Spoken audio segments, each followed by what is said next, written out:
Friends, എല്ലാവർക്കും കാറ്റത്തെ കിളിക്കൂടുന്ന super kit പരമ്പരയുടെ വരുന്ന ആഴ്ചയിലെ സൂപ്പർ പ്രൊമോ വിശേഷത്തിലേക്ക് സ്വാഗതം. അതിനുമുമ്പ് നിങ്ങൾക്ക് ആർക്കെങ്കിലും ഞങ്ങളുടെ ചാനൽ ഇഷ്ടപ്പെട്ടുവെങ്കിൽ സബ്സ്ക്രൈബ് ചെയ്യുക, ലൈക്ക് ചെയ്യുക, കമൻറ്റ് ചെയ്യുക. എല്ലാ ദിവസവും പുതുപുത്തൻ വിശേഷങ്ങളുമായിട്ട് ഞങ്ങൾ എത്തുന്നതായിരിക്കും. ഇപ്പോൾ നിലവിൽ നമ്മൾ ഷോർട്ട് വീഡിയോസാണ് ഇട്ടുകൊണ്ടിരിക്കുന്നത്. എന്നാൽ ഇനി മുതൽ എല്ലാ ദിവസവും പ്രൊമോ വിശേഷങ്ങളുമായിട്ട് ഞങ്ങൾ വൈകിട്ട് എത്തുന്നതായിരിക്കും. അപ്പോൾ നിങ്ങളുടെ വലിയൊരു സപ്പോർട്ട് പ്രതീക്ഷിക്കുകയാണ്. അങ്ങനെ വരുന്ന ആഴ്ചയിലെ നിധിയുടെയും സുധീഷിൻ്റെയും ജീവിതത്തിൽ നടക്കുന്നത് വളരെ മനോഹരമാകുന്ന, അല്ലെങ്കിൽ പ്രേക്ഷകർക്ക് ഒരുപാട് സന്തോഷം ഉളവാക്കുന്ന കാര്യം തന്നെയാണ്. കാരണം സുധീഷ് ആ ഗുണ്ടാ സംഘത്തിൽ നിന്ന് രക്ഷപ്പെട്ട്, അല്ലെങ്കിൽ സുഭാഷും ഹരീഷും നികേഷും രക്ഷിച്ച് നിധിയുടെ മുൻപിൽ എത്തിക്കുകയും അങ്ങനെ നിധിയോട് സത്യങ്ങളൊക്കെ തുറന്നു പറയുകയാണ്.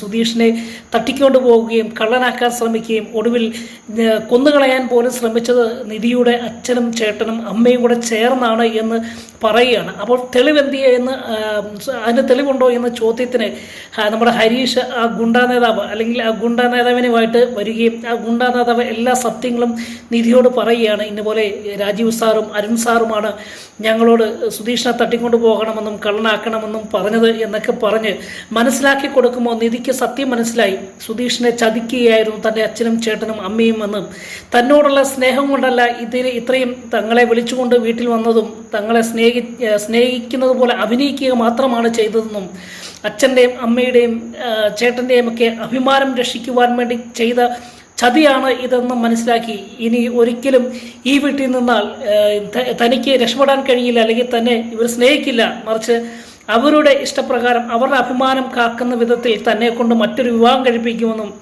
അവരുടെ സ്റ്റാറ്റസ് അല്ലെങ്കിൽ അവരുടെ നിലനിൽപ്പിന് വേണ്ടി തന്നെ കരുവാക്കുമെന്നും നിധിക്ക് മനസ്സിലാക്കി തൻ്റെ അച്ഛനോടും അമ്മയോടും ചേട്ടനോടും, ഇങ്ങനെ ഒരു അച്ഛനും അമ്മയും ചേട്ടനും എനിക്കില്ല, ഇങ്ങനെ ഒരു വീടുമില്ല, എന്നെ ഇനി നിങ്ങൾ മോളെ എന്ന് വിളിക്കരുത് എന്ന് പറഞ്ഞ് ആ പടി എന്നേക്കുമായി ഇറങ്ങുന്ന നിധിയെ കാണുന്നു കേട്ടോ. അതിനുശേഷം നിധി സുധീഷിൻ്റെയും സുഭാഷിൻ്റെയും ഹരീഷിൻ്റെയും ഒക്കെ ഒപ്പം തങ്ങളുടെ സുധീഷിൻ്റെ വീട്ടിലേക്ക് പോകുന്നു. അങ്ങനെ വീട്ടിലേക്ക് പോകും വഴി റൂമിൽ ചെന്ന് തൻ്റെ ബാഗും അതുപോലെ സർട്ടിഫിക്കറ്റ്സ് എല്ലാം എടുത്തുകൊണ്ടാണ് നിധി ഇറങ്ങുന്നത്. അങ്ങനെ മടക്കയാത്രയിൽ മുറ്റത്തിറങ്ങിയ സുഭാഷിനോടും നിധിയോടൊക്കെ പറയാണ്, എനിക്കൊരു കാര്യം കൂടെ ചെയ്തു തീർക്കാനുണ്ട്, ഞാനിപ്പോൾ വരാം എന്ന് പറഞ്ഞ് ആ വീട്ടിലേക്ക്, അല്ലെങ്കിൽ നിധിയുടെ വീട്ടിനകത്തേക്ക് കയറിപ്പോകും. അപ്പോൾ സുഭാഷ് എന്തിനാണ് ഇനി കയറി പോകുന്നതെന്ന് ചോദിക്കുമ്പോൾ ഇപ്പോൾ വരാം ചേട്ടാ എന്ന് പറയാണ്. അങ്ങനെ സുധീഷ് അകത്തേക്ക് കയറി ചെല്ലും. അപ്പം ആകെ ചമ്മി നാറി നിൽക്കുന്ന രാജീവിനെയും അരുണെയും നിധിയുടെ അമ്മയെയൊക്കെ കാണാം കേട്ടോ. ഈ സമയത്ത് പെട്ടെന്ന് സുധീഷ് കയറി വരുന്നത് കണ്ടപ്പം അരുൺ ഒന്ന് ഇവരെല്ലാം ഒന്ന് ഞെട്ടിപ്പോകുന്നുണ്ട്. എന്തിനാണത് ഈ വീണ്ടും കയറി വന്നതെന്നുള്ള രീതിയിൽ അവിടെ നിൽക്കുന്ന സമയത്ത് വേഗത്തിൽ വന്ന സുധീഷ് അരുണിൻ്റെ ചെവിക്കൽ തീർത്ത്, അല്ലെങ്കിൽ മുഖം തീർത്ത് ഒരൊറ്റ അടി കൊടുക്കുന്നുണ്ട് കേട്ടോ.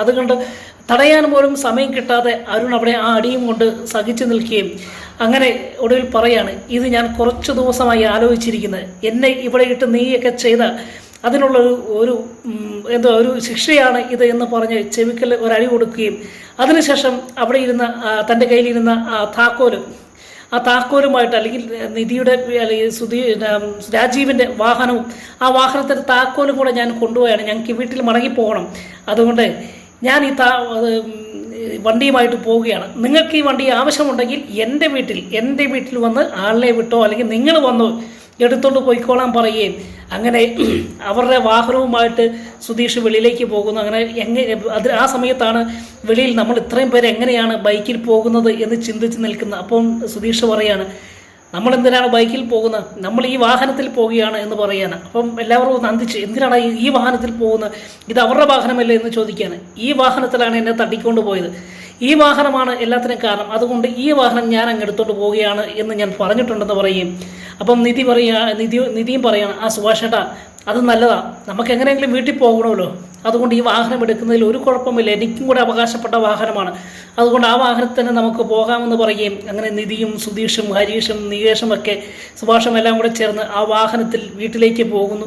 അങ്ങനെ വീട്ടിൽ ചെന്ന് സന്തോഷത്തോടെ അവർ ആ വീട്ടിലേക്ക് കയറുന്നു. അതിനുശേഷം എല്ലാവരും ഒന്ന് റിലാക്സ് ചെയ്ത നടന്ന കാര്യങ്ങളെക്കുറിച്ച് ഇങ്ങനെ വിചിന്തനം ചെയ്തുകൊണ്ടിരിക്കുമ്പോൾ സുധീഷ് ഒരു സാധനം എടുത്ത് അവരുടെ മുൻപിൽ കാണിക്കുകയാണ്, നിധിയുടെയും സുഭാഷിൻ്റെയൊക്കെ മുൻപിൽ.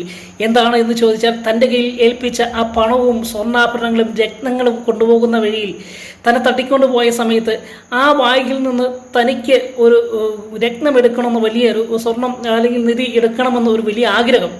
അങ്ങനെ സുധീഷ് അതെടുത്ത് വീണ്ടും അടിയൊക്കെ കൊണ്ടതിന് ശേഷം വീട്ടിൽ മടങ്ങി വന്നപ്പോൾ അത് കാണിക്കുകയും ഇത് കണ്ടപ്പം സുഭാഷും മറ്റ് അനിയന്മാരും അങ്ങ് ഞെട്ടിപ്പോവുകയാണ്. ഇവൻ്റെ സ്വഭാവത്തിനൊരു മാറ്റമില്ലേ, നിധിയും നമ്മളെല്ലാം അങ്ങനെ ഒരു കളവ് ചെയ്യാത്ത ആളാണ് എന്ന് പറഞ്ഞിട്ട് പോലും ഇവൻ അവരുടെ പണവും മോഷ്ടിച്ചുകൊണ്ട് അല്ലെങ്കിൽ സ്വർണ്ണാഭരണവും മോഷ്ടിച്ചുകൊണ്ട് വന്നല്ലോ എന്ന് ഓർത്ത് ആകെ വേവലാതിയോടുകൂടി നിൽക്കുമ്പോൾ നിധി വന്ന് പറയാണ്, സുഭാഷേട്ടാ അത് സാരമില്ല, അതുകൊണ്ട് ഒരു കുഴപ്പമില്ല, അതിനിടയിൽ എന്തിനാണ് നീ ഇത് എടുത്തുകൊണ്ട് വന്നത്, ഇത് തെറ്റല്ലേ എന്ന് ചോദിക്കുമ്പോൾ സുധീഷ് പറയുന്നുണ്ട്, ഇല്ല ഒരു തെറ്റുമില്ല സുഭാഷേട്ടാ, കാരണം ഞാൻ അത്രത്തോളം എനിക്ക് അവിടെ ഞാൻ അനുഭവിച്ചു, ഒരുപാട് അടിയും ഒരുപാട് ചവിട്ടും എനിക്ക് കിട്ടി, ഇത് എൻ്റെ ആശുപത്രി ചെലവായിട്ട് ഞാൻ കൂട്ടിക്കോളാം എന്ന് പറയാണ്.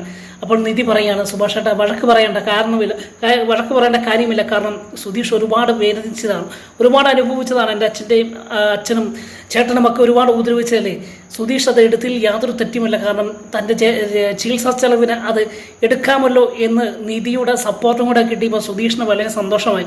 ഇതിനിടയിൽ നിധി പറയാണ്, സുധീഷ് മാത്രമല്ല സുഭാഷേട്ടാ, അവിടുന്ന് ഞാനും പോന്നപ്പോൾ ഒരു സാധനം കൊണ്ടുവന്നിരുന്നു എന്ന് പറയണം. അപ്പോൾ എല്ലാവരും ഞെട്ടിപ്പോയിട്ടോ, കാരണം സുധീഷ് കട്ടത് ഒരു രത്നമാക്കി നിധി കട്ടു എന്ന് പറഞ്ഞപ്പോഴത്തേക്ക് എല്ലാവർക്കും അതിശയായി പോവുക.